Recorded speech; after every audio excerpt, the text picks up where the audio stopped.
This is a philosophical statement. We hear a lot about data is going to replace the junior engineer, and sooner or later, a lot of roles. And I actually believe that. But the concern I have is that we're thinking about this completely wrong and tying a human level intelligence to machines, when I think what we're building is a completely different form of intelligence. I think we overthink prompts.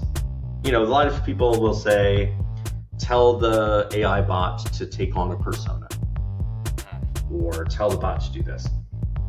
That's not how I use AI at all. What I need it to do is understand who I am as a user. Start with questions. Don't boil the ocean. Figure out, what is it that I know? Again, Eisenhower Matrix was my favorite damn thing. I think it's the tool I use more than anything else. What are my known facts? What is it that I know? What is it that I know I don't know? What are my questions? What are the things I know I do not know that I want to know? What do I want to turn my known unknowns into known knowns? Welcome to the Intelligent Product Podcast. In this episode, I had an insightful conversation with Michael Toland about what it really means to deliver data value and to build an intelligent product that drives real impact, not just activity.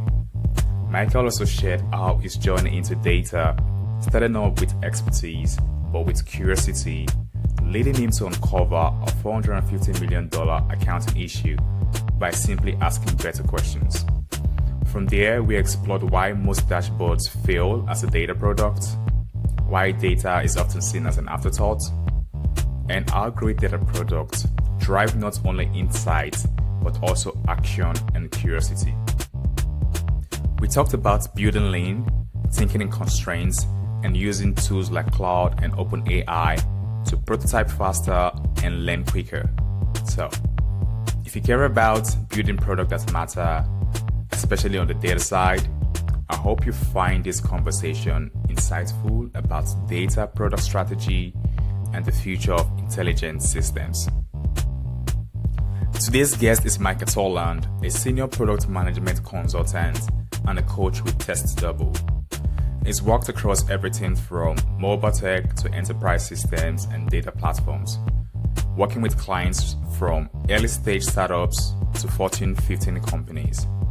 Michael also serves as a national chair for the New Leaders Council, mentors with Venture for America, and was the lead host on the Data Product Management in Action podcast.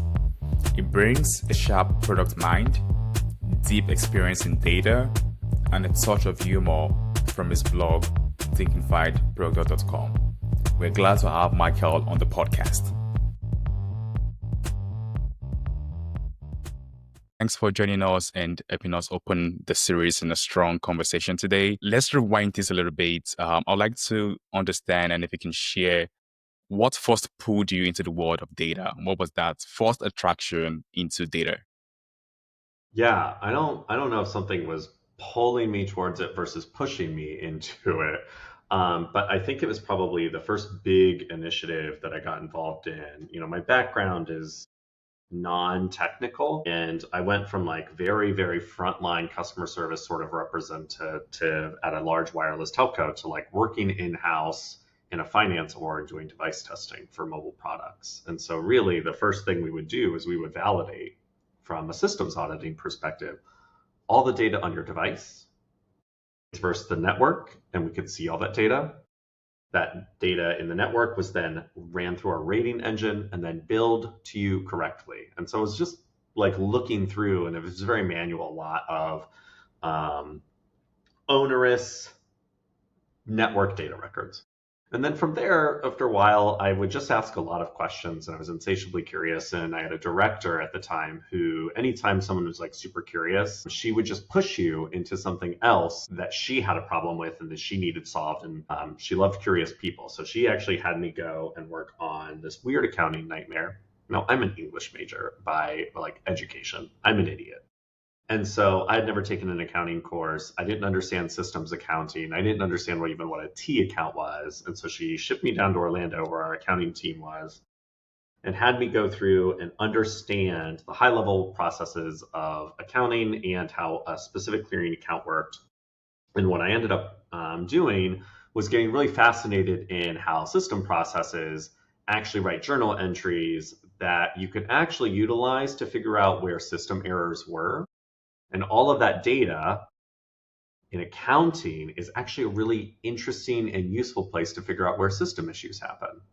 And so, long story short, what we ended up realizing is that we didn't actually have visibility into a lot of the journal entries that went into this very specific account. And I realized that we needed to build some sort of level of data visibility, got a lot of requirements built out, figured out sort of where our missing gaps were, and created essentially a detailed subledger in a relational database that we could just go through and tie out anywhere there was an entry into a clearing account that wasn't offset by its appropriate offsetting entry, and built out with people smarter than I am all of the data science rules to be able to evaluate that. It was really first foray into data products and understanding the power of data to expose issues and find opportunities to fix your systems and also figure out where system gaps were. This is back in like 2014. And it resulted in a $450 million balance sheet discrepancy we ended up finding, which for a $120 billion company isn't big, but there were some other issues on that balance sheet that was mirrored to some very specific type of accounting that had pretty big implications. And then I had to manage that. And then I just became kind of this data SME of understanding and tying business objectives to sort of data requirements without like all of the technical expertise. It was really getting the folks who did have that technical expertise to understand that. And that's like where it all began. I had a director sort of push me into something that I had no business really being part of. And then my insatiable curiosity just took over. That's interesting. Since data was the insight, all you had to do was just follow the data through the system, understand the processes of the data, and you were able to get the insight to, address that accounting issues that you just talked about. So when Yeah, did and I would say product it was more thinking? about realizing what we missed, like what data we didn't know we had access to and could pull Right. in. Because all the data was in the source system. We just didn't have a way to Extract it out, actually look make at it. sense of it. Hmm. Yeah, it wasn't extracted anywhere. So when did product thinking start to shape the way you approached data? Yeah, I think like a lot of product managers, they tend to be a little scratchy. And what I mean by that is I don't take answers at face value, which causes a lot of consternation. I tend to be skeptical by nature. And so I just ask a lot of questions, which is, I think, the first principle that a product manager needs to have is the sort of insatiable curiosity of like, what is it doing? Why is it doing that? Why did we build it this way? And what's our objective? If you're someone who consistently asks that, you've already got kind of a lot of the product thinking really embedded into your process. From there, I think I stumbled into product management kind of informally because when I was doing software and device testing, we did it all out of Excel spreadsheets, and it was really onerous. It was cumbersome. It was manual. There was a lot of room for error. And I was just like, there's got to be a better way to do this. We've got to have a better way of being able to also go back instead of looking at spreadsheets to be able to look at what's the total history, like how many bugs are we finding, what's the impact of these bugs, because we had a lot of sophisticated calculations. And can we build this into a database? Can we get a UI on a website or some sort of like web forward application? And so my boss at the time, he split the project into two big initiatives. Someone took the data piece. I took all the testing apparatus and test cases and figuring out the actual process that we would go through. And he and I both took this process and we built two specific systems that tied and integrated together, figured out our data model with some engineering folks, and really revamped the entire test process from a series of spreadsheets into a web application, wrote all the requirements and everything. And I think that was my first foray into like true product management of understanding as a user, what problem am I solving, as well as a product, interviewing my team, and like really embedding myself in like, how did we really need to solve this problem and what was going to meet what we needed? And then what was the overall benefit? The goal was to really focus on how we could leverage all this data that we were gathering to understand the impact we were making for the business positively around avoidance of risk. And I think that was like the first foray. And then I just got really involved in like writing requirements and understanding not just building out features, but like why these features matter and tying them out to business outcomes. Like if we build this, this is the outcome we will see. And the outcome isn't the fact that we built it, but it's like what behavior changed or what resulted in the business piece. And then I just evangelize that constantly because I don't care about building something for the sake of building it. I'm like, what's the impact? What's the outcome? Because I hate doing work just for the sake of doing work. I'm lazy, like a lot of people. But a lot of people just do what they're told. And I'm someone who's always sort of fought against that. Just to double click on that, how would you measure the value? I think you're asking the right question. Like the first principle thinking, the contrary approach to asking why we're doing something is very important from a product standpoint. But just to deep dive, how would you measure the value or the return on the investment from a product standpoint on those data initiatives? Boy, oh boy, that is the secret. Right now I'm working with a client to build out dashboards. Cool. And what we've realized is that the dashboards aren't being sourced by enough data. And so I'm going to use an example here to answer your question on how to promote value. But one of the things that we're trying to figure out is like, what's the so what of building these dashboards? Because we have to do so much things to get to the dashboard that has been requested of us. And that was just sort of a directive. Obviously, lots of clients that we work with don't necessarily have good product thinking, not because they're bad at it or they're not. It's just there's a lot of competing demands. A lot of organizations struggle with prioritization. And so they just say, go do this. You're told to do it. And so you got to sort of back yourself into it. So we're told to build a dashboard. We realize we don't have the data infrastructure and all the data accessible in a way that users specifically know how to use it. It's very blobby. It's not relational. It's hard to report on. People don't understand it. And so first things first is we've got to make certain that everyone's operating at the same baseline. And what does that mean? Who are we working with? And what is the benefit if we get there? And so we really said, well, what's the goal of this dashboard? It's really to be able to track overall trends. What's the value of identifying that trend? Why do we want to identify that trend? And really just talking with people and saying, okay, we're going to build this, but so what? Why do you want this built? What does it mean to you to get it built? What's going to change for you to get built? And what's the value of that? And really going to the users. I work on a lot of internal business products for data products specifically. And really articulating, okay, so you want to identify trends. What does that mean? Okay, now you can understand and identify important trends that are system gaps. What does it mean to get that faster?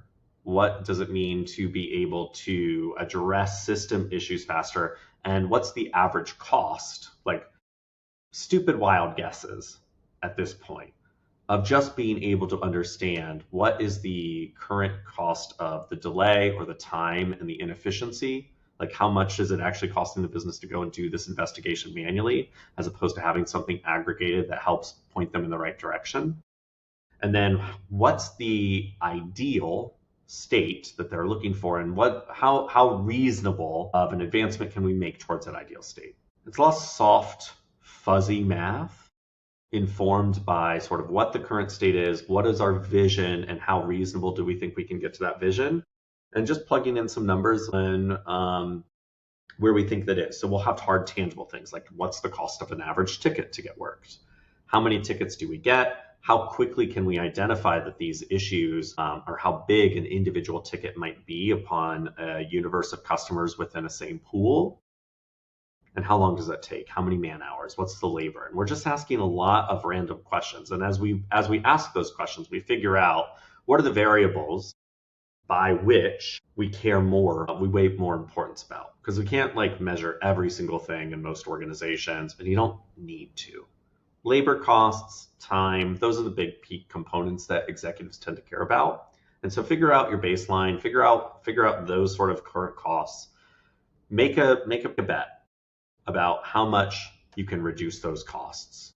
That really is what is the value of unlocking data, at least from an operational standpoint. I don't do a lot with like building data products for selling, so I can't answer that. But there are a lot of instances where a good data product can accelerate time to value. A couple other instances I could go into, but that's one that I'm currently sort of top of mind. Decisioning engines are another. If you can build something that can utilize data to make a decision faster without a human, not to say that we would get rid of labor costs, but really repurposing those people into other problems that the business needs solved. There's a lot of efficiency you can gain there. I think one of the things that I've seen in the wireless space is leveraging data to build data products, particularly in reference data, and building all the sorts of logic where I, as a user, can go in, manage and maintain a bunch of reference data, let's say on pricing, around price plans. What are all the attributes of a price plan? How much your usage is? When would we throttle you? Things like that.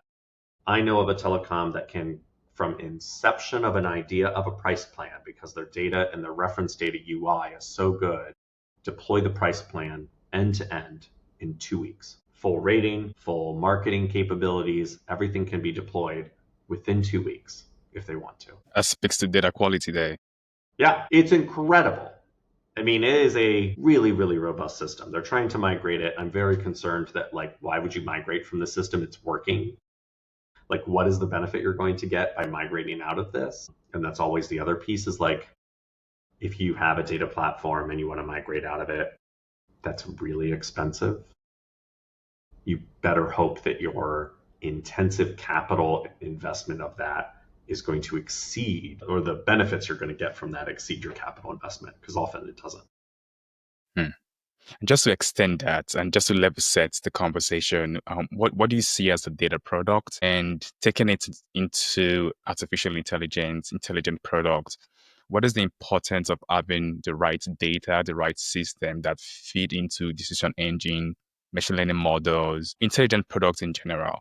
So kind of like a two-in-one question, level setting on data product and the importance of data feeding it into intelligent models. Yeah, the model is more of, I think, a data science piece. Certainly, we're getting to a point where data models are now being productized. Like, AI is nothing but a data model in some regards. I mean, it's a reinforced learning model.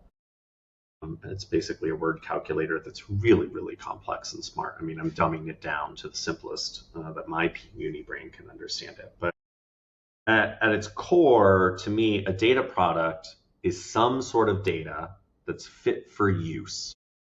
And how that fit for use is really important to understand for who it is useful to.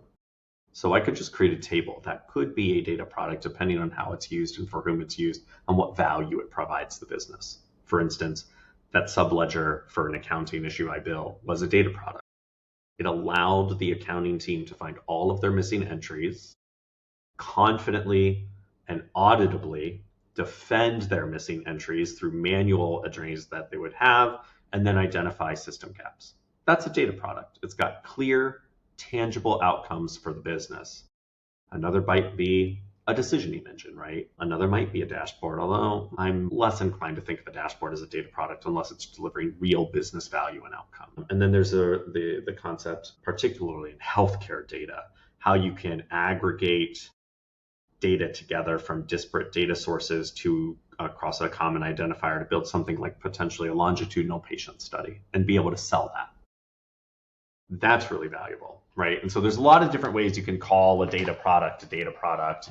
I think the key point is, for who are you building it? It's not just reporting data, but it's for who it's being built for. What's the business value and benefit of it? I think, like, how much investment are you going to? Is it something that's just you build it once and it's done? Or how much are you really investing to keep it up and support new capabilities and features on it? I think from the data mesh kind of world, a data product has a lot of various interpretations, but I think it's really important to think of data products as Zhamek Dehghani calls it, not just a byproduct of what we're doing. I like to build in all of my data requirements up front when we're building out new features and capabilities, because it's really important to understand what is necessary for just this thing to technically run. What do I need for reporting? And what do I need for, like, making good business decisions on how to improve my product over time? And, like, I think this idea of a data product as separate from, like, features and capabilities of an overall product are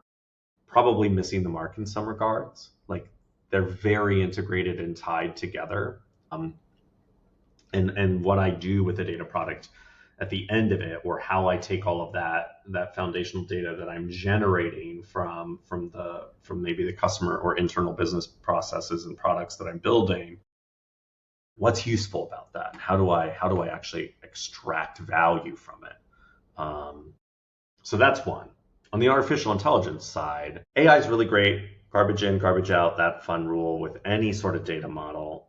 But I'm of the mindset that you need to identify and establish what your risk thresholds are as a business, because there's no such thing as like perfect data. It just doesn't exist. Data's Can you double always it? going to have. Yeah, can you What? expand on that? That's Yeah, insightful. yeah. Yeah, there's no such thing as perfect data. Always some null value that doesn't get populated. There's always some error in your data set.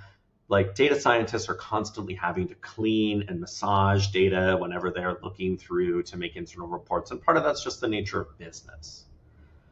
You know, business moves so quickly nowadays because it has to keep up to marketing pressures that there's always going to be bugs in data. And so the Would that be at first thing, would that be at the raw ingestion state, yeah, or would that this be at could be ingestion. refined?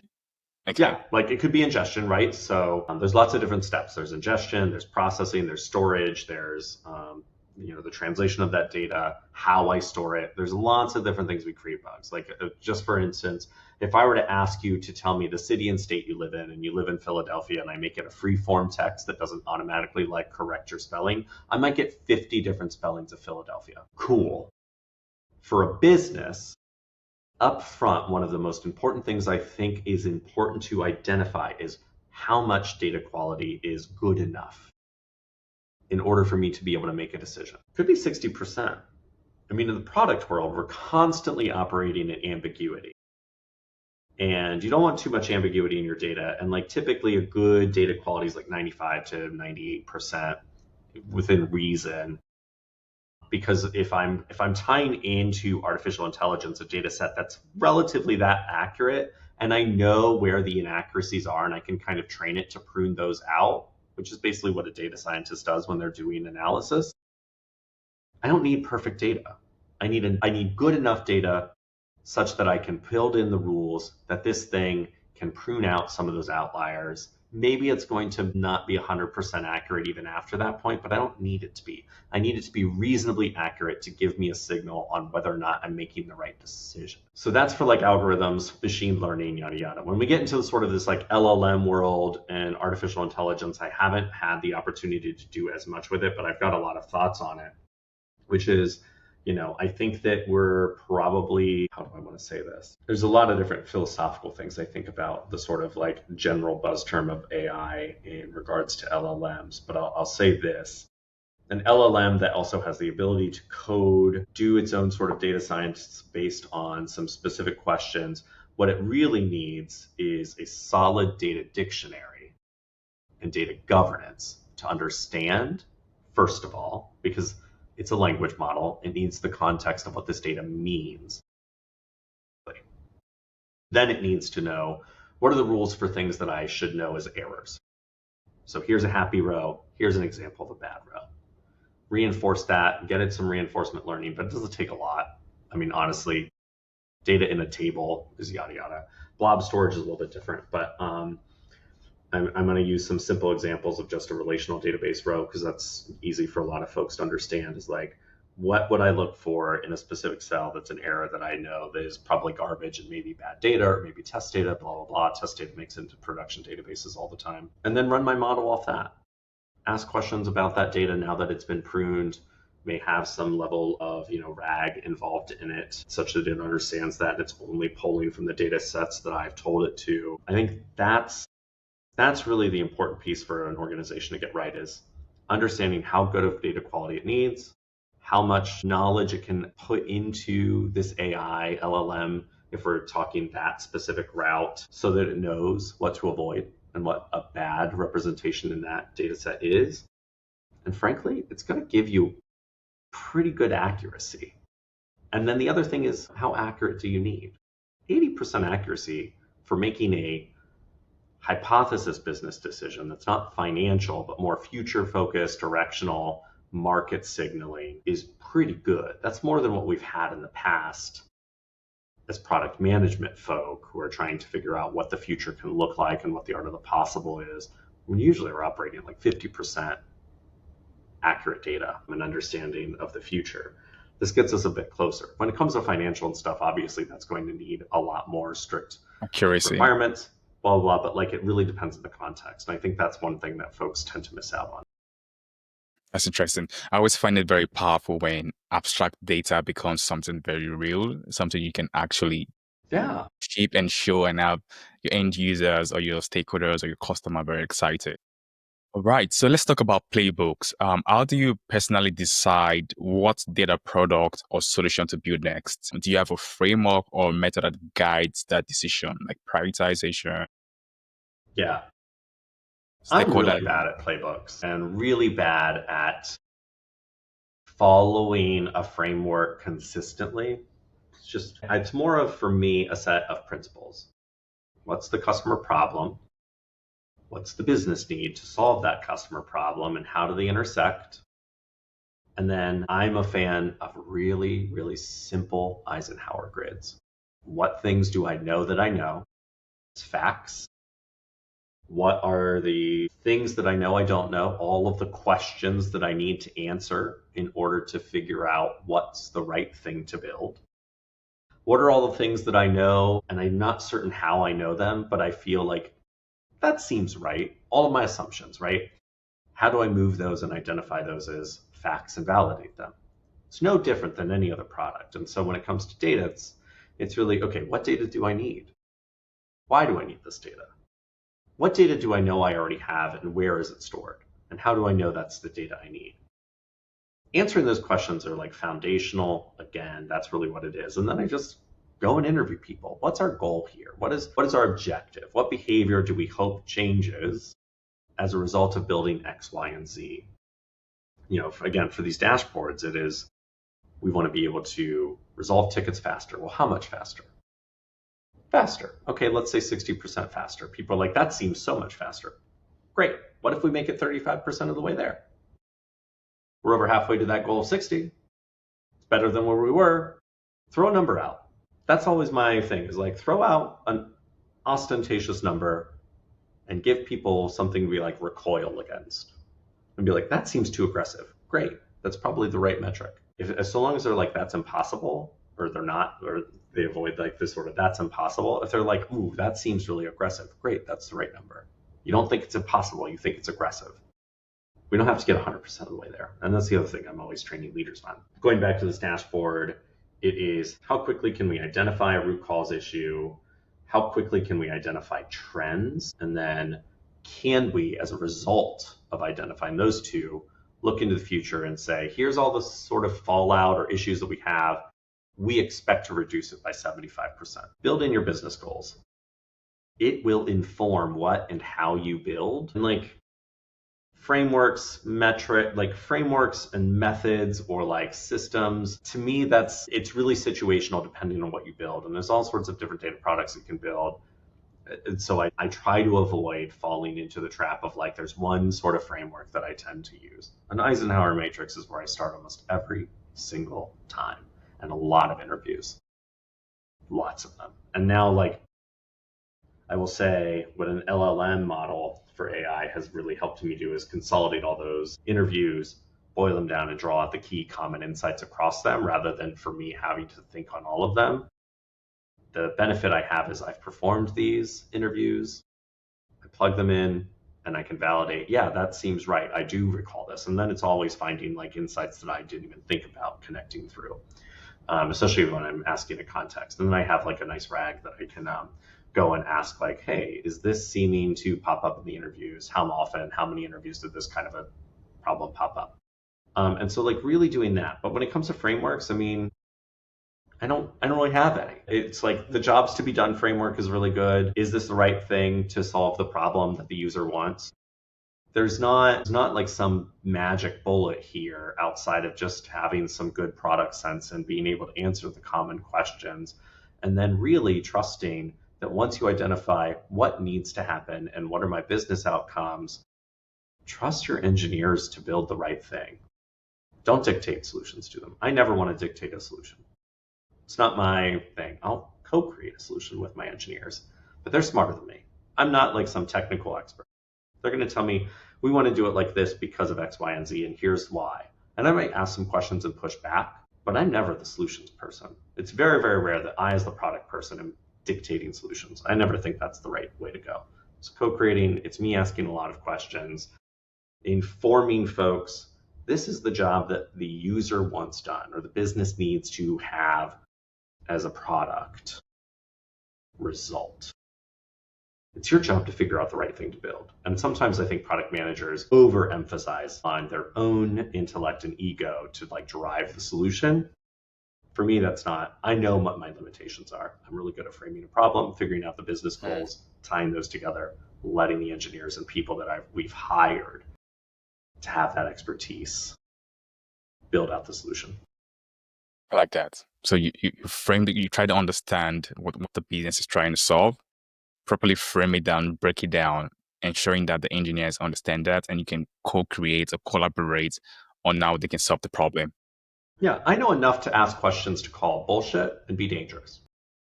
That's my goal, and that's always what I want to be. To the engineers or to the stakeholders? Everyone, really, but specifically engineers, because sometimes engineers, I love them, but sometimes they're just like, no, this is what we're going to build. And they don't always think through, I think, the business context.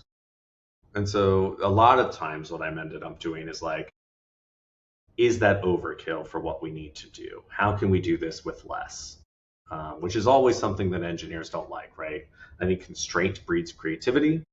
And sometimes they'll be like, okay, we'll figure out a budget on like how much cloud compute storage and whatnot, and how much development time that they need in order to develop the solution that they come up with. And I'm like, could you cut that in half? And if so, what would happen? And they're always pissed. But I think actually constraint breeds creativity. And if I do that enough, they'll create something a lot more efficient. And then like, great, I'm not cutting your budget in half. I just wanted you to think through more with a system of constraint. Because oftentimes the biggest issue that I have found is data products become really expensive really quickly, particularly since, and if anyone knows Lindsay Murphy, she's a chief data officer, has been one for a while, and I've worked with her on and off, but she talks a lot about the cost of data, particularly in the 2010s when cloud computing was still cheap, and then they all went to like from fixed to variable pricing, and everyone's cloud compute and storage costs ballooned. Thinking through that and talking with her has made me sort of reevaluate how many constraints that I ask an engineering team to put on under themselves to limit how much cost exposure we're going to have, because organizations cannot continue having their cloud storage and compute costs dramatically rise, or else we're going to see those industries probably start to pull back, and they're going to say, why did we ever go out of in-house data storage and move into the cloud? I don't know if that's going to happen. I think that ship has sailed, but a lot of organizations are still trying to figure that out. And those constraints are really, really important. And then having the proper cost control models on there are really, really important from a business perspective. There's an obscure example that I tell my engineers to go research, and they always get confused as to why I do. Well, thanks for sharing that. So now let's shift gears a little bit. So what's an unpopular opinion you hold, something about data, product strategy, or how we build today that others might push back or hesitate, or or be reluctant to say out loud? Like, what's that unpopular opinion that you hold? Yeah, well, I kind of hinted on. I'll talk about two, and I'll probably use this obscure example that I have. But one is that data requirements are fundamental feature requirements. If I'm building a new feature for like anything, I need to understand and incorporate as a product manager in 2025, regardless if I'm a data product manager or not, what is the technical data that allows the thing to work? Of that, what's needing to be reported and by who, and who needs to see it? Planning that up front is incredibly important, because once it's done, people's focus is going to be moving on to the next thing. And so incorporating those requirements and understanding it at the forefront, one, it's going to win you a lot of allies across the finance data office and like analysis teams. And that's really, really important because they're also the people who are going to help you figure out the cost benefit of this thing in the future for future features, future changes. It's also going to help you gain insights faster if you incorporate that data as requirements up front and figuring out where it's going. Like, map that out. It's going to make your life easier in the future, and it's going to build you better partnerships in the future. Oftentimes, again, it's looked at as a byproduct or an afterthought, and then we have to all scramble to fix it later. Do it up front. The second is, again, constraints matter. How can I tell someone with unlimited cloud computing budget, essentially, I can scale up and down these VMs, or if I put it into like Google Kubernetes engine, it's going to be an auto scaler. How can I tell my engineers, I want you to be able to do this with half of the resources? And the example that I've been using lately, this is very obscure, but anyone who's probably my age grew up with a regular old Nintendo in the late 80s, early 90s. I was born in 86. I was a big nerd. I loved video games. Still do. And in 2025, there is a development team building a new video game that is modern, but built to run on the hardware of a standard Nintendo Entertainment System from the 80s. I think about the game Roller Coaster Tycoon, which was built entirely in assembly and is one of the most efficient games ever. And I think about all of the constraints that means and how efficient products can be built when you have a very specific hardware limitation put in there. DeepSeek, for instance. There's a lot of controversy around DeepSeek from China and its open source model being pretty competitive for what it was. And part of this comes out of they had a hardware constraint. America stopped sending them easily. They still got a lot of GPUs, but we stopped giving them or selling them GPUs. We put an embargo on them. We tried to control that, and they worked within that system of hardware constraints to build something more efficient. That should be at the forefront, I think, of every engineer's mind. The problem comes in is speed. A lot of engineers are like, no, we don't have time to think about those constraints or operate in those constraints. We need to get to market quick. And those are valid comebacks. Doesn't mean it's not a good question and a good thought experiment. And so one of the things I'll say is like, build this prototype in the smallest virtual machine available to us in our cloud instance, whether it's AWS, Azure, GCP. Get the cheapest virtual machine that you can get and build something in that's efficient. That is, I think, probably one of my most unpopular opinions that I share with architects and engineers. They get pissed about it all the time. But really, I think that's a really, really important thought exercise because it makes them better engineers that are more efficient in the long run. And it gets them to think a lot more about the cost efficiency of what they're building. Too many of our businesses are wasting too much money in building out robust data platforms and data products. And it's a result because of the cloud has spoiled us into essentially what we sort of are disillusioned to believe as infinite scalability. And I think that's wrong. And I think it's irresponsible business at times. Just to double click on that. So I like the thinking of MVP approach, test your hypothesis with as much low cost as much as possible. From that example you just shared right now, how would you, like, what was the outcome and value? Like, what was the learnings there from you and from the team as well that propagated into the next iteration of this solution? Yeah, it's a forcing function to understand how much is enough to run this application or this feature, or how much data storage is necessary in order to make this thing efficient, worthwhile, and cost effective. I'm always thinking through is, if we only have X dollars to spend, how do we break even or come out? I'm always thinking about the money of cost because I want to maximize what we actually get as outcomes.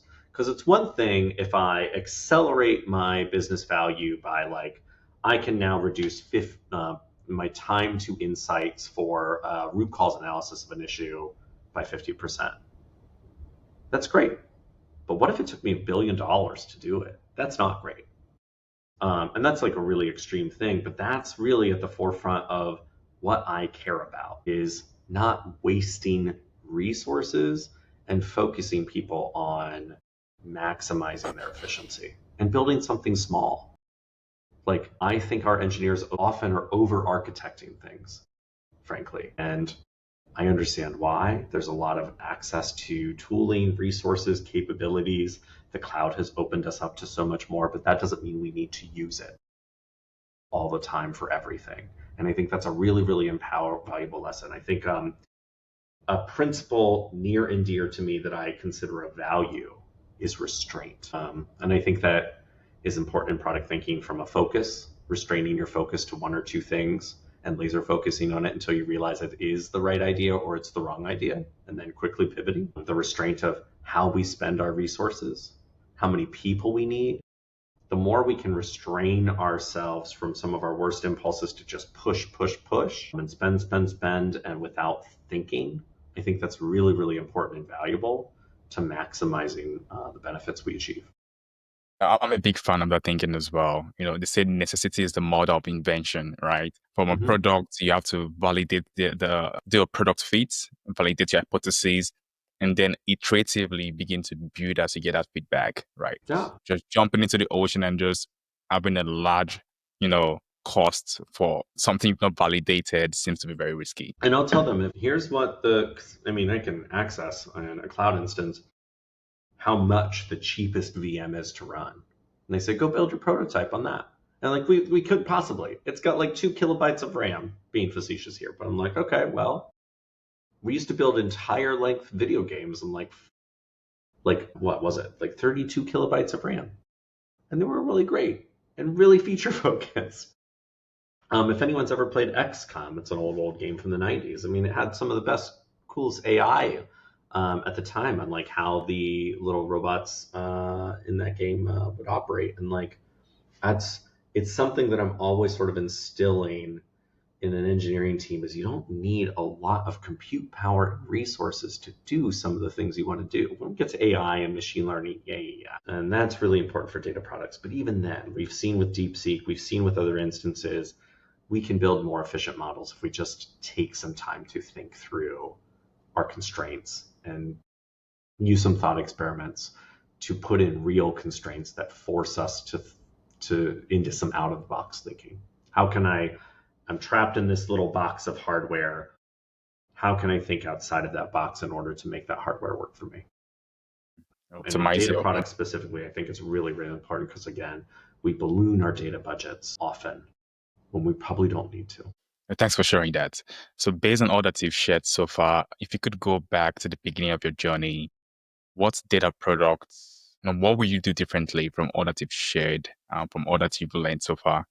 I would tell my leaders I don't need as big of teams. I once migrated a telecom that I worked with, and I was a full-time employee at the time, spends $3.5 billion in device promotions. And they managed that entire wireless promotions for devices through one engine that they built over 13 years and cobbled together and added features to, yada, yada, yada. And they were migrating it to a new platform. There was like 50 engineers that I was working with. I didn't need 50 engineers, first of all. I only talked to probably 10 of them. Several of them, of those 50, I don't know what they did. I didn't have any insight in that. But like for me, I was really just interested in getting the architecture correct. Unfortunately, I don't think it was the best project that I led because it was kind of still early in like my data journey and understanding. But I think giving me smaller teams and making certain we are co-located within like 2 to 3 hours of a time zone difference. As a product manager, I cannot lead and collaborate with people who are 12 hours apart from me. I just can't do it. And I won't. Like, I'm not staying up till late at night, and I don't expect those people to. That is an untenable ask. It's going to breed resentment. It's going to breed resentment for the people who have to like change their entire day-to-day work life. Get people co-located in the same time zone at a minimum. If you can get them in the same building, great. But I'm a big work from home advocate. There's a lot of ways you can actually drive a lot of value without an office, yada, yada. So that's the first thing. Small teams within an hour or two time zone together. Really, really valuable, much better. And your outcomes are going to be far better than your offshoring, outsourcing costs of engineers. Make those your run teams. That's number one. I think the second one is scale down your ambition at first. You can have vision, you can have a goal, you should be aggressive, but make certain that you are validating that that ambition is reasonable at every step, and making certain that you're not just committing a huge amount of budget to something because you say you want to. A lot of folks are like, we need to replatform and modernize our systems because it'll give us X, Y, and Z efficiencies, but they don't actually quantify it ever, especially in large organizations. And so I'm always challenging a leader to say, okay, you want to modernize the system, particularly CIOs who are like trying to modernize systems absent of like business requests. Like, what about modernizing the system achieves business values? Well, it lets us code and build faster. I'm like, okay, so what? Is that the problem the business cares about solving? Are they coming to you and saying, hey, everything's delayed, or this is taking too long and our competitors are outsourcing? I think one of the best things that I'm learning about as I've read Bjarte Bagnes's book, Implementing Beyond Budgeting, is a lot of our organizational goals are internal to us, as opposed to saying, my organizational goals should be comparative to what my competitors are doing. Again, I'm big in the wireless space. If I've lost 280,000 customers for a quarter, what's that compared to the competitors? Or if I've gained 280,000, it's not just about revenue. It's like, what's the overall market trend and how am I competing against the market? So many of our metrics are very, very, for company KPIs and objectives, are very, very internally focused, and it causes a lot of bad behaviors, personal incentives. And I actually think that one of the things that I'm learning more is building out my metrics as a comparison to what's happening in the market, such that I can either lead or stay at parity with what the market is doing when companies issue their quarterly results. Because if I'm just always internally focused on like, I need to grow revenue by X dollars, or I need to bring in new subscribers or add new users, but the market itself isn't providing the conditions to do that, what am I doing? I actually think that's a really, really important lesson for a lot of product managers to kind of figure out. It is also directly bucking the trend of how a lot of organizations work. And it tends to be new. Yeah, that's a good point. So a question came to mind from a strategy standpoint. Do you do like an industry comparison to build a roadmap, to build how you deliver value? Or do you kind of like tie yourself to the organizational OKRs and that trickles down to your roadmap? Because you Right now, mentioned it's the organizational industry. OKRs and it trickles down, and some organizations have really bad ones. For instance, they'll have like directional goals without like a solid metric to it. That happens in a lot of companies. I actually think a lot of companies are really bad. They may know what they want to achieve and what the numbers are, but they're really bad about communicating them and making them visible because they're terrified that their competitors are going to find out about this, which is a fair thing, I guess, leaders can be focused on. But then what I think I would challenge leaders to do is say, what does this mean in the context of the market? And how do I communicate our goals against market performance with our competitors? It should be comparative. So And do I you think push that's back?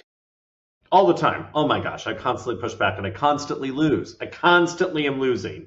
And So, that's so okay. I'm what's a tenacious. typical and effective pushback strategy that doesn't seem that you're pushy? I think I For just product ask managers like, working with, multiple yeah. stakeholders, kind I of mean, when I'm balance. working with a senior leader, I'm constantly saying, hey, great idea. How does this tie to the objectives that the business wants in quantifiable terms? That's one. That's always hard for a leader to answer because they don't think about it. They're like, hey, we need to grow subscriber base. Here's an idea I have. Go do it. Okay, how does it work? How does it meet those objectives? Sometimes they have really good answers. I'm like, okay, well, let's validate that. Let's make certain, like, are you making an assumption? How do you know that's the right thing? It's just like, I think what people forget is senior leaders are human too. There's a lot of slack in our organizations to push back, and leaders require that. They require you to push on them. It makes them a better leader, and it makes you a better worker. It also makes you more valuable. It makes them know that you have care about what their objectives are enough to question and make certain that they're thinking about this the right way. Because at the end of the day, you're closer to the work. And often in product, you're closer to the customer than an executive. They're looking at this from a 30,000 foot view and trying to compare what they need to do to meet shareholder value, meet their quarterly, results, and make certain that the market doesn't sell their stock and cripple their cash flow at times. And that's all important for them to figure out. And then the other thing is like figuring out, well, what if your competitors also do bad? What if the market just takes a downturn? Are you going to penalize your people for the market and the conditions, right? Like there's so many things that we just can't control. And one of the things I say is this controllable? How can we control this? Or if it's not controllable and we're just making a guess, what is within our control? And again, I think one of the things that's been really, really valuable is to say, hey, we lost 280,000 subscribers out of 120 million. How did our competitors do? And what's our ratio compared to them? Or if we only got let's say we got 150,000 subscribers and our next competitor or the market leader got 165,000. Well, we really didn't do that much worse than they did. Who has more subscribers total? It's those kinds of questions to recalibrate a leader's focus to say, we didn't hit our objectives. Okay, but did we at least pair with the market? And like just getting them to think through and stop being so insularly focused. Because the other thing I think is really important is the comparison of yourself to your nearest market competitors lets you also have a better understanding of what your users are doing and the behaviors they're actually going out to perform. And that, I think, is from a data mindset, if we go back to sort of, I think the focus here is like, not all data is internal to you. Getting someone else's balance sheet that's publicly available is a really important tool. I'll go out and pull balance sheets from other companies all the time. All the time, right? It's like, I can get a lot of public data and then to inform how I'm making decisions. And again, at the end of the day, data products, here's what I'll say about data products is they should do a couple things. They should give you insight, drive curiosity, and promote action. Whether the action is asking new questions, figuring out, hey, there's data that we don't have yet that we're looking for. It should provide curiosity. That is the end goal of all of the data work we do, and then to answer questions. And there's a lot of data products that also go into like feeding systems and like automation. Data is automation. Automation is data. There's a lot within social media that data predicts how a user is going to behave. There's so many different ways that we can leverage and use data, but ultimately it's about insights, actions, and figuring out what next question to answer. Those are the three things that I think data products and data really need to do. And if you can figure out what your data product does on those three questions, there might be a couple more that I'm not thinking of. That's a really, really good principled way of thinking, what do I need to build and why? And what is this thing going to do for me in the future? And how might I continue improving on it such that it increases insights, it's driving better activity, or it's inviting better questions. A good data product manager understands what their data product is doing along those kinds of things, and then they're building to make certain to maximize its outcomes towards those key things. That's very insightful. Thanks for sharing that. One other question I have in mind right now is, from all of the conversation you've talked about, how do you see, with the current state and where we've been, historically and where we are right now, how do you see the future of data and AI in the next 1 year, 3 years, and 5 years?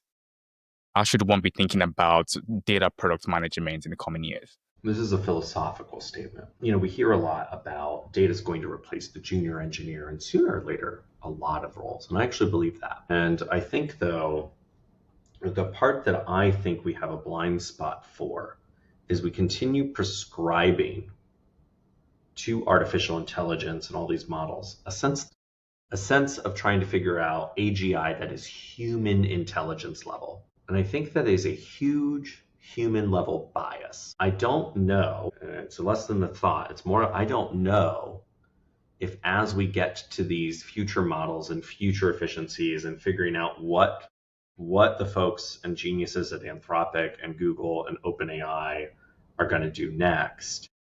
But the concern I have is that we're thinking about this completely wrong and tying a human level intelligence to machines, when I think what we're building is a completely different form of intelligence. An LLM is nothing but a word calculator. Sure, that's correct.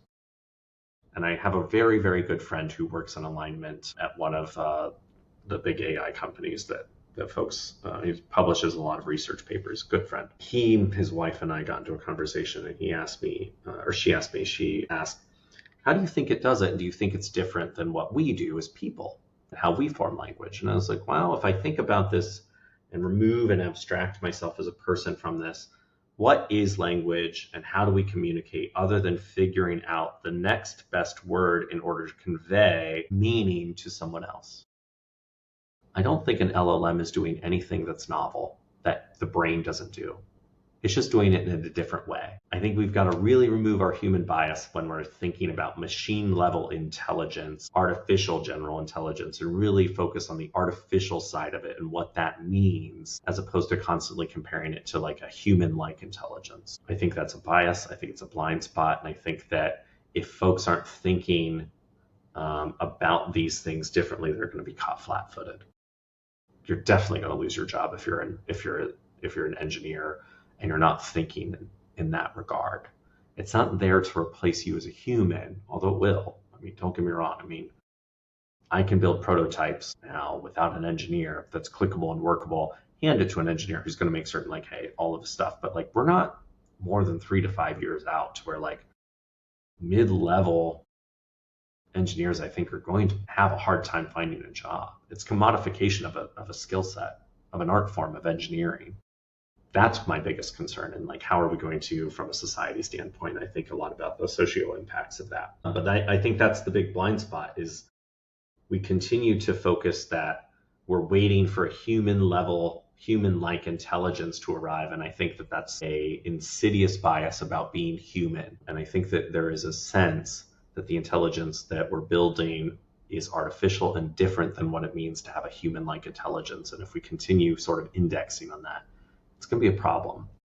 Because I don't think that's how the experts at Anthropic, OpenAI, Google, all of these big firms, Perplexity, are thinking about what they're building. So how should a data product manager or an AI ML expert or a data analyst or scientist think about this? Like, how should they be preparing themselves for this evolution of artificial intelligence? I think it's figuring out how can I incorporate AI into my workflow such that I can get things done faster and draw better insights. That's first and foremost, I think, from a product perspective, really important. If I'm interviewing 20 people and I upload the transcripts of those interviews directly in, I've done those interviews and I should be in those interviews the vast majority of the time. I'm going to kind of know the common themes, and I'm going to know, because I've been in those interviews, when the LLM spits out bullshit. Because sometimes they hallucinate, sometimes they're sort of drawing inferences, but it might draw inferences that I didn't even consider. That's the power of it, right? So that's one way that I think folks should just really get in and utilize it. The second is figure out how to prototype with it. How do you get something to your engineering teams? For this dashboard work that I'm doing, I built some wireframes, gave it a few like prompts of what I'm actually trying to solve for and why.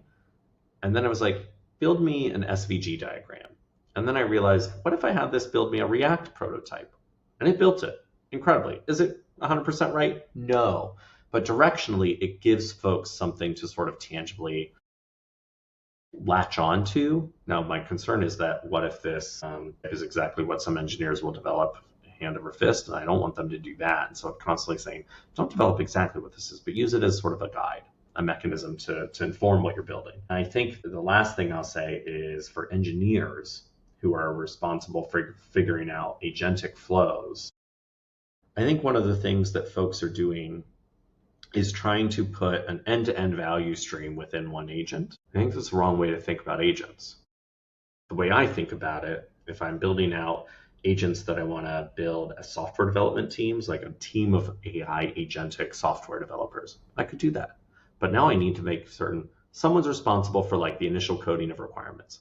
Another agent's going to focus on security review. Another's going to do quality testing. I'm really making a daisy chain of AI agents that are kind of reinforcing one another.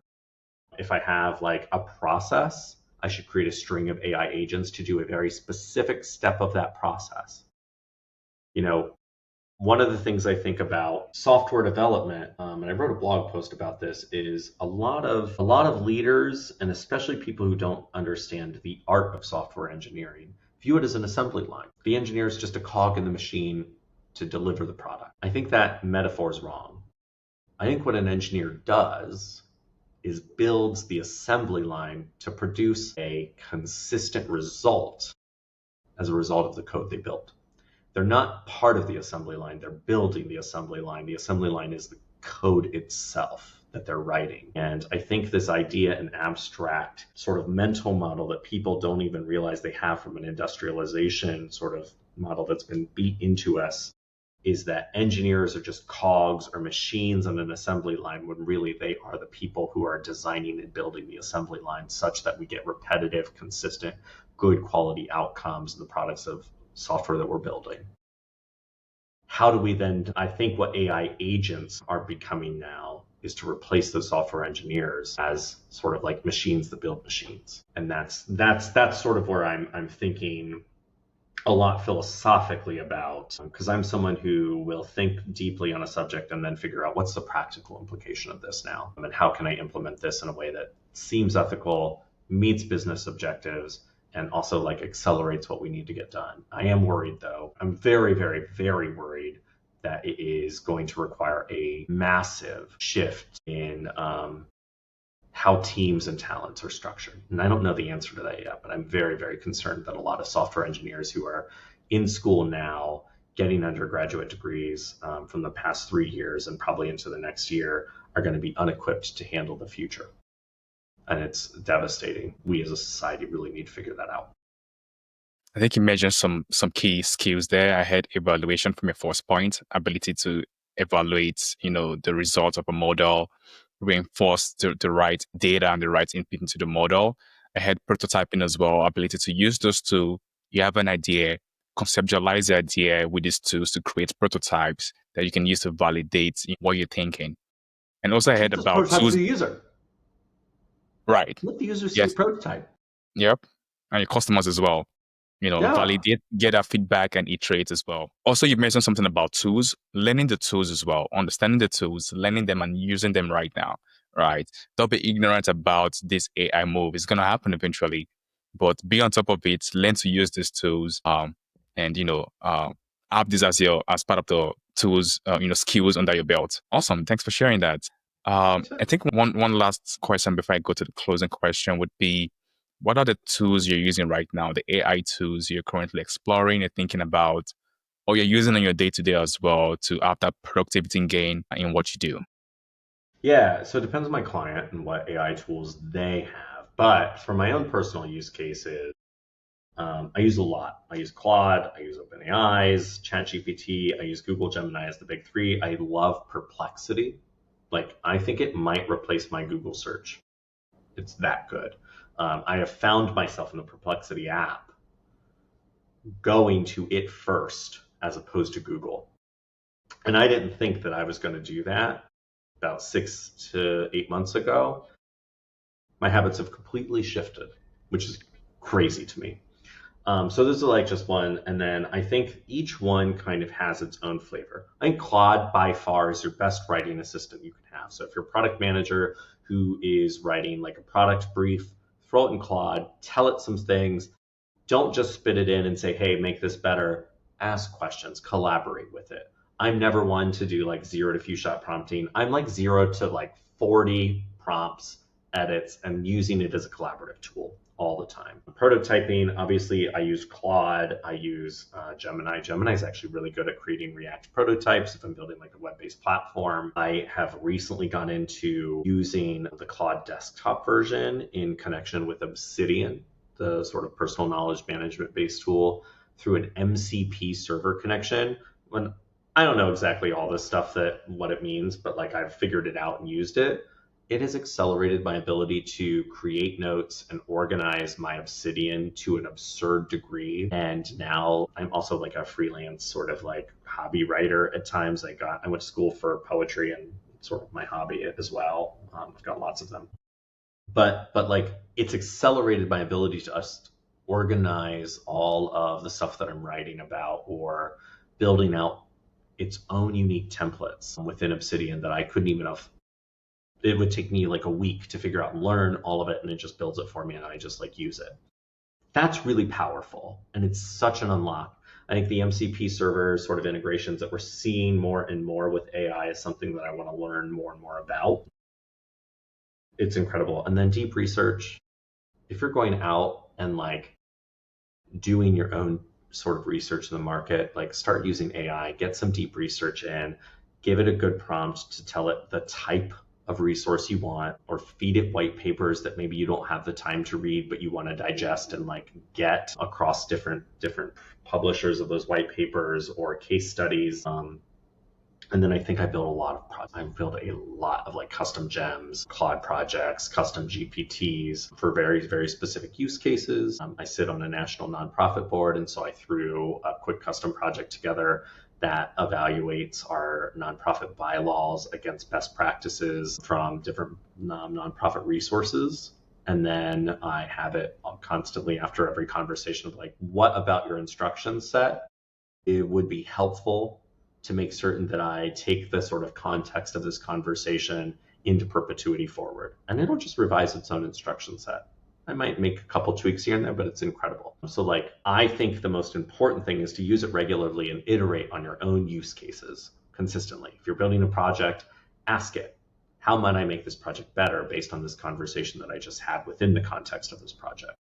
What is additional information I might want? Like, it is a great, I wouldn't say thought partner, because I think, again, we're sort of prescribing this level of intelligence that's human to it, but I kind of use it as such. But this sort of sense of consistently, iteratively figuring out new ways to utilize it on a week over week over week basis is something that I'm always, for the folks that I mentor, constantly showing and educating them on like how to do that, because I think it's fundamental, and it's going to make certain that they understand the capabilities, the limitations, and potentially like outside the box thinking that they might be able to deploy and work with our engineering teams in the future. And so I use it a lot on a personal basis. At work, I use it, like I said, synthesizing user interviews, developing prototypes, taking those prototypes to users and customers, yada, yada.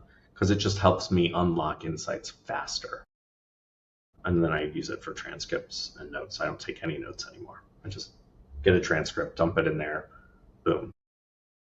And does your data experience, like the data governance, data management, come into play when you're writing the prompts or feeding it the data for you to maximize the outcome you're getting from these AI tools? No, So does it come I into actually play? think that's more of just like I think we overthink prompts. You know, a lot of people will say, tell the AI bot to take on a persona, or tell the bot to do this. That's not how I use AI at all. I don't need it to think of like, take on a graduate level thesis professor or student and generate something for me. What I need it to do is understand who I am as a user. So I'll say, I'm a product manager. I know enough about technology to be dangerous, but I'm not an engineer.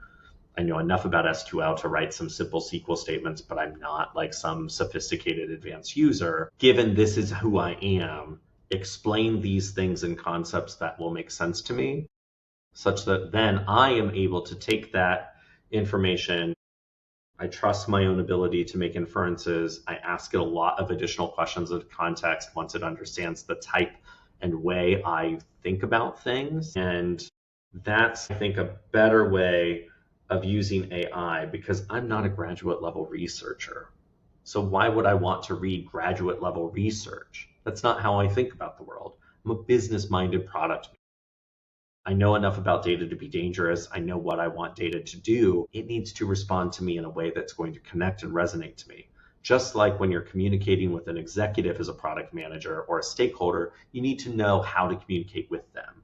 I want this thing to understand how to communicate with me. That's, I think, one of the biggest lessons that I've taught people. And it's been a big unlock for people who have internalized that and started really, really rapidly accelerating how they interact and use AI. That's interesting to see because most of the feedback I've gotten is, at that persona, you are like, I roll my eyes for those SME who in the can't space see of it. data, you were this, you were that, and hopefully it gives you the Yeah. best response. Now, But if it's an personalization is very agentic important as bot, well. Yeah. right? If it's an agentic thing, 100%, it needs to take on the role of the thing that it's doing. Agree there. But if I'm using this for insights, if I'm using this to like learn something, if I'm using it to prototype, I need to know for who it's building or for who it's answering a question for. I don't need it to take on a personality that maybe it's not. Again, we're prescribing, I think, too much human bias to this thing. It needs to know about us as people. It doesn't need to sort of take on a role. It needs to answer questions in a way that I understand it. I think that's where personalization comes into play, Yeah. customer intelligence, whereby you have an intelligent product that knows your need and it's Mm-hmm. evolving every time as you feed it that information on how it can deliver the best value to you. Yeah. I mean, and I think that's also the best kind of AI products, especially when you're talking about customer service bots. We tell them you're a customer service agent, and you're doing this and this and this. The thing we're missing is we have all these things that our organizations build as models of personas. We usually have attributes on a customer profile or user profile that attributes this is what we know about this person. The best implemented AI bots tap into the data about the user and they inform, just like our algorithms kind of predict the Recommendation best engine. ad to serve us before we Yeah. even realize that might be a product we wanted to buy. Those are going to be the key things that a good AI bot or LLM understands about its user. Now, I'm very, very concerned about what's going to happen when we start injecting advertisements into AI, because we're going to do it. Like everything is selling and I hate it. But like I'm worried about that future as well. I'm hoping we don't just turn LLMs into advertisement machines, but I can see it happening very quickly in the next 2 years. I hope we resist that temptation. That's one of the things that I think is really, really important, is making certain that agentic AI is great. That does have a spot where you need to define it a very specific role and process that it's doing. But for the most cases, I need this thing to communicate with who is the user of it. That is much more valuable than it assuming some role that might be above or below the user's level. So one final question. If All someone is right. building their first intelligent product today or building a first data product today or AI product, maybe they're overwhelmed by all of the AI data and buzzwords. What advice will you give them today? Start with questions. Don't boil the ocean. Figure out what is it that I know. Again, Eisenhower Matrix is my favorite damn thing. I think it's the tool I use more than anything else. What are my known facts? What is it that I know? What is it that I know I don't know? Write it down. Put it on paper. Put it on a virtual whiteboard. What are my questions? What are the things I know I do not know that I want to know? What do I want to turn my known unknowns into known knowns? What are the things that I know, but I don't know how I know them? It's just sort of intrinsic to the knowledge that I have. And how do I take that assumption that I know what I'm talking about and make certain I'm validating it? And again, Eisenhower grids, it is for me a really, really simple and effective way for me to just organize all of the disparate thoughts. And then I have to figure out how to prioritize what are the things I want to tackle first in that. And usually it's going to be small, simple things because I'm someone who likes to work sequentially, and answering a question generates more questions. But and I can go down the rabbit hole of like analysis paralysis sometimes very easily. But usually I get to a point where I'm like, I've answered enough to know where I want to start. If you know where you want to start and you can get your starting point set up, there's sort of that mechanism of action. People who are lazy and maybe don't want to clean their house, just like starting, okay, well, I'm going to clean like 5 dishes. And then suddenly I've done my entire dishes, my kitchen's clean after 2 hours. It's that first mechanism of action. And so figuring out how to stop yourself from being paralyzed by the sort of ambiguity of it all and the lack of knowledge, start figuring out what do I want to know? What do I do know? ground yourself, and then just start tackling the small pieces that are easy. Your mechanism of action will take over and you will start accelerating how quickly you get through it. But you have to start somewhere. And just jotting down what you do know, what you don't know, what questions you have, what assumptions you're making. To me, that's the most valuable thing you can do. So thanks for sharing. It relates to the 5 why, asking why to get to the root cause of what you're trying to do or what you're trying to solve. Yeah, maybe. I don't know if it's necessarily the 5 whys. It's really just, what do I know? What are my questions? They could be, they're not necessarily whys. A lot of them are whats or hows. Like, how does this thing work? What do I need to know in order to feel confident that I can make the next decision? And then what do I feel good? The other thing is, like, not all assumptions need validated. Some I can just say, I'm naming this assumption. I'm going to put it down. I'm going to tell people this is the assumption I'm making. I don't have a lot of validation for it. That's okay. We don't have to validate every damn assumption. That's a misnomer. Naming the assumption is what is important, and then determining whether or not it is an assumption that's reasonably shared. We should validate most of them, but some you can, time to market, time to action. You can't validate every single thing. Knowing which ones you feel comfortable in making the assumptions, that actually matters a lot. And it's a skill and a muscle and sort of like this intangible thing you learn over time. Will it be fair a lot of it involves self-trust. Yeah. Will it be fair to recap it as the what, why, how, when, who?